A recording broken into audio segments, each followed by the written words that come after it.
Hi there guys, I'm Himesh, welcome back to the channel.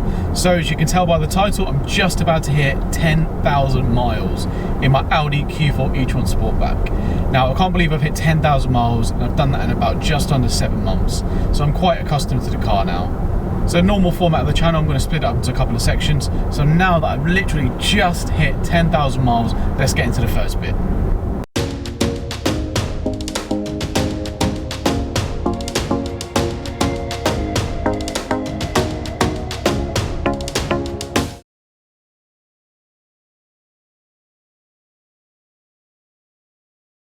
The only thing that's gone wrong, that's been a fault of the car itself, has been this.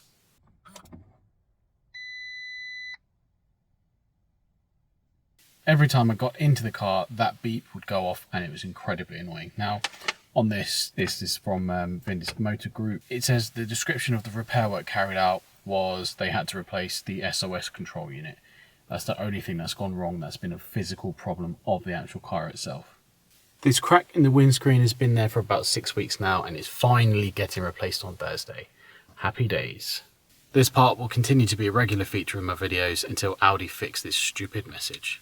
So I guess the main question that everybody's got is, how much has it cost me? So I've spent a total of £962.98 charging this vehicle to do about 10,000 miles. £891.54p with pod point. £886 of that being at home, £4.63 being that out in public. And then I've also charged up 4 times using Genie Point and also Instavolt at a cost of £71, which works out just over 9.5 pence per mile, which I think is pretty good. With regards to economy, I've averaged 3.4 miles per kilowatt hour, which is an average of 36 miles an hour over the 288 hours I've driven the car.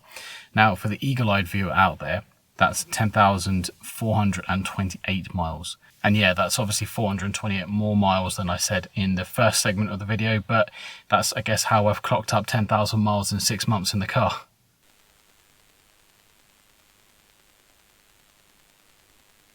I've used the car for a friend's wedding.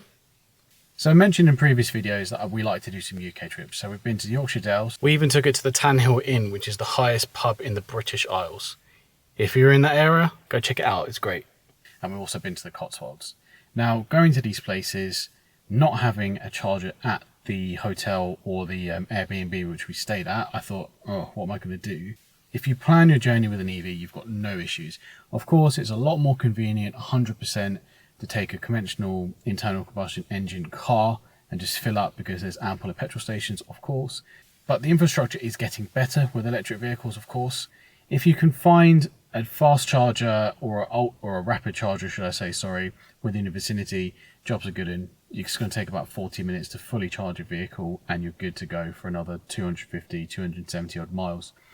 I had range anxiety, I'm not going to lie, but having a rapid charger has completely eradicated those.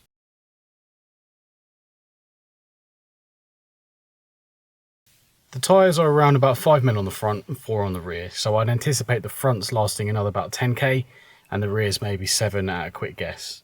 To replace on a like for like for the Bridgestones, it's £150 a piece, excluding any multi-buys for the front and £187 for the rears.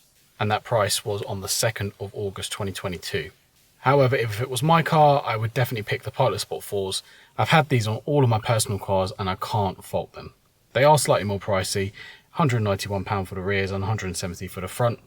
Naturally, budgets are available, but I really don't believe in budget tyres. They're the only point of contact you have with the road, so don't cheap out.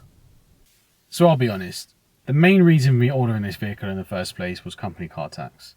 Now, obviously being electric, last year it was 0%, this year it's 1%, it's going to go up 2 and then 3, which is a lot less, I can assure you, than the 27% I was paying on my A4 diesel. I did think, is 250 miles going to be enough? Audi, again, claimed 290. I'm yet to see 290. 219 being optimal conditions for an electric vehicle. You're going to get in the real world about 250 to 270. I have been in the warmer weather, now that we're having in the British summer, getting around about 270 miles. I'll take 270 miles all day out of this. Like I said, I did have a bit of range anxiety, but it's completely eradicated. 250 miles doesn't sound like a lot on paper when you're used to getting 500, 600 miles out of a tank of diesel. But if you think about 250 miles, is actually quite a long distance for a single journey. And by that time, you're going to have a charger within your vicinity, so don't worry about it. Now, if I was going to order this vehicle as a personal vehicle, I would naturally have a few more toys. So I would definitely have a pan roof, because I've seen one with a pan roof and it looks amazing. And I would also have some leather seats, but that's it. I know you're going to be bored of hearing me say this, but I actually love this car. The only thing I would change is all of the annoying bits, which leads me on to this next video. So you know what to do. Hit the like, hit subscribe, and watch the next video. Thanks for watching.